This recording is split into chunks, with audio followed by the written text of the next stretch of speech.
மாற்றுவது எதன் அடையாளம் என்றால், இந்த பெயர் இவருக்கான அடையாளம். இந்த பெயரை மாற்றி வேறொரு பெயர் வைப்பதால் இவர் அடையாளம் அழிக்கப்படுகிறது, இவருடைய மாண்பு அழிக்கப்படுகிறது.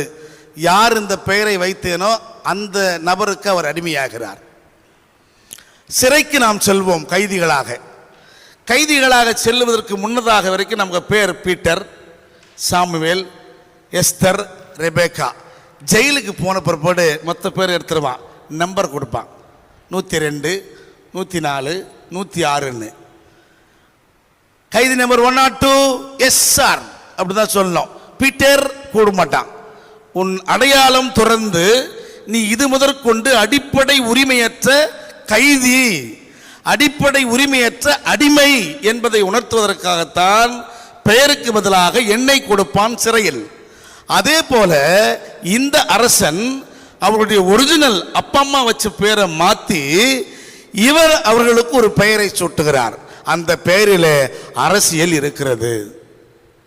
பெயர் அரசியல் ரொம்ப முக்கியமானது. பேர் தானாங்க அப்படின்னு சொல்றக்கூடாது. பேரில் ரொம்ப சரியான பாலிடிக்ஸ் இருக்குது இல்லை. எங்கள் அப்பா எனக்கு மாமன்னன் பேரை வச்சாரு, ஆனால் எல்லாரும் என்னை மண்ணுன்னு தான் கூப்பிடுவாங்க. என்ன மாமன்னன் அப்படின்னு கூப்பிட்டா எனக்கு பெருமை வந்துடுமோ அப்படின்னு என்னை மண்ணாவே பார்க்குற இந்த ஆதிக்க சமூகம் இருக்கிற வரைக்கும் என்னுடைய ஒரிஜினல் பேர் அதை கூப்பிடாது. தம்பி உன் பேர் என்னப்பா? கும்பிடுறன் சாமி.